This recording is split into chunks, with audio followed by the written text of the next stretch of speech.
Assalamualaikum warahmatullahi wabarakatuh. Nama saya Dwi Rizky Pangstikah, NIM 931204119. Pada kesempatan hari ini, saya akan menjelaskan mengenai Dewan Syariah Nasional dan Dewan Pengawas Syariah. Yang pertama, Dewan Syariah Nasional.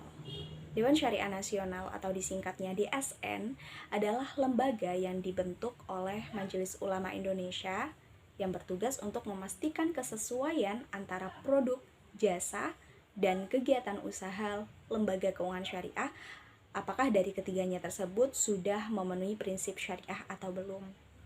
Nah, DSN itu merupakan bagian khusus atau melekat khusus dengan Majelis Ulama Indonesia, di mana mereka ini bertugas untuk mengeluarkan fatwa. Namun apa perbedaannya sih antara Majelis Ulama, fatwa yang dikeluarkan oleh Majelis Ulama Indonesia dengan fatwa yang dikeluarkan oleh Dewan Syariah Nasional? Perbedaannya adalah kalau MUI itu mengeluarkan fatwa pada seluruh permasalahan secara umum, tetapi kalau Dewan Syariah Nasional itu mengeluarkan fatwa khusus untuk produk dan jasa keuangan, dan fatwanya ini ditunjukkan khusus kepada lembaga keuangan syariah. Selanjutnya, pengertian Dewan Pengawas Syariah. DPS adalah lembaga di bawah Dewan Syariah Nasional yang dibuat dan ditempatkan pada seluruh LKS dan bertugas untuk mengawasi kegiatan usaha dan operasional lembaga keuangan syariah, apakah dari operasional tersebut sudah memenuhi kepatuhan syariah atau belum. Nah, sebenarnya DPS ini merupakan panjang tangan dari DSN. Karena apa? Karena DPS ini bertugas untuk mengawasi fatwa yang telah dikeluarkan, apakah fatwa tersebut sudah dilaksanakan atau belum oleh setiap lembaga keuangan syariah. Dan lagi, keterkaitan antara DPS dan DSN itu juga terletak pada struktural keanggotaan dari Dewan Pengawas Syariah, karena dalam Dewan Pengawas Syariah itu anggotanya dipilih atau direkomendasikan langsung oleh Dewan Syariah Nasional. Selanjutnya adalah tugas dan wewenang Dewan Pengawas Syariah. Yang pertama,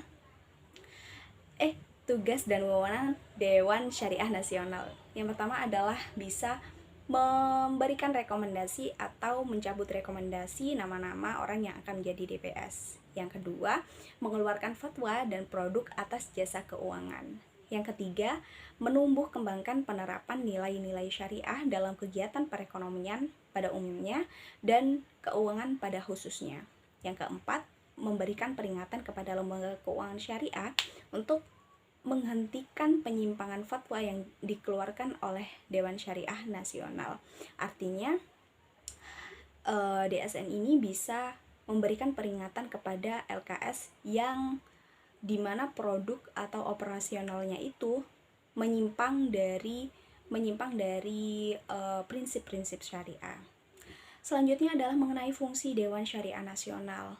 Secara keseluruhan, kalau kita melihat dari tugas dan wewenangnya tadi, fungsi DSN itu ada 3. Yang pertama adalah fungsi operatif, yaitu untuk mengawasi produk lembaga keuangan syariah agar sesuai dengan syariah. Yang kedua adalah fungsi rekomendatif, yaitu memberi rekomendasi mengenai ulama yang akan ditugaskan sebagai Dewan Pengawas Syariah dalam setiap lembaga keuangan syariah. Yang ketiga adalah sebagai pelapor dan pemberi usulan kepada Bank Indonesia, atau sekarang beralih kepada OJK, untuk menjatuhkan sanksi kepada lembaga keuangan syariah yang tidak menaati aturan setelah sebelumnya diberikan teguran pada lembaga keuangan syariah tersebut. Selanjutnya adalah mengenai tugas Dewan Pengawas Syariah. Yang pertama, tugas yang pertama itu memastikan dan mengawasi kesesuaian kegiatan operasional lembaga keuangan syariah terhadap fatwa yang dikeluarkan oleh lembaga keuangan syariah. Yang kedua itu menilai aspek syariah terhadap pedoman operasional dan produk yang dikeluarkan oleh lembaga keuangan.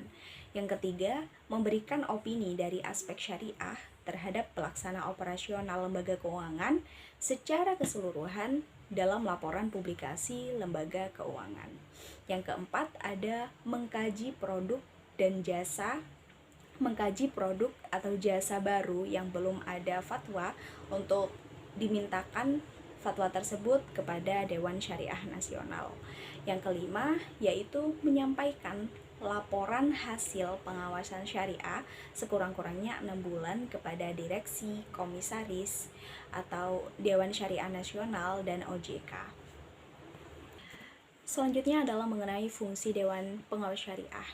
Yang pertama adalah sebagai penasehat dan pemberi saran kepada direksi, pimpinan unit usaha syariah, dan pimpinan kantor cabang syariah mengenai hal-hal yang terkait dengan aspek syariah. Yang kedua, sebagai mediator, yaitu sebagai penghubung antara lembaga keuangan syariah dengan Dewan Syariah Nasional dalam mengkomunikasikan usul atau saran mengenai pengembangan produk dan jasa dari lembaga keuangan syariah yang memerlukan kajian dan fatwa dari Dewan Syariah Nasional. Yang ketiga, sebagai perwakilan Dewan Syariah Nasional, di mana DPS ini ditempatkan pada lembaga keuangan, dan DPS ini wajib melaporkan kegiatan usaha serta perkembangan dari lembaga keuangan syariah yang diawasi tersebut kepada DSN sekurang-kurangnya 1 kali dalam setahun.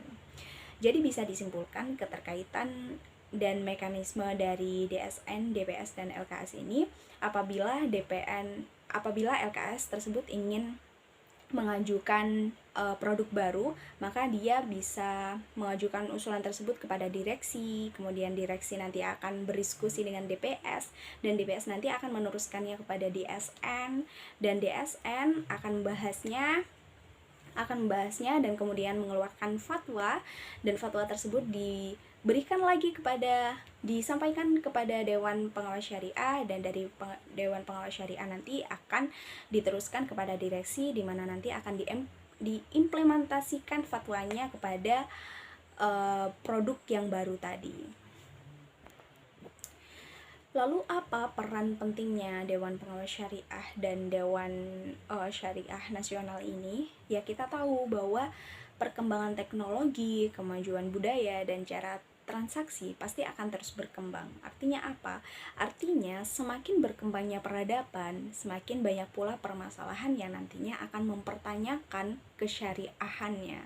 Nah, oleh karena itu penting sekali untuk setiap lembaga keuangan syariah memiliki DPS sebagai pengawas dan DSN sebagai lembaga yang mengeluarkan fatwa, yang nantinya fatwa tersebut itu bisa menjawab persoalan yang dihadapi oleh setiap lembaga keuangan syariah.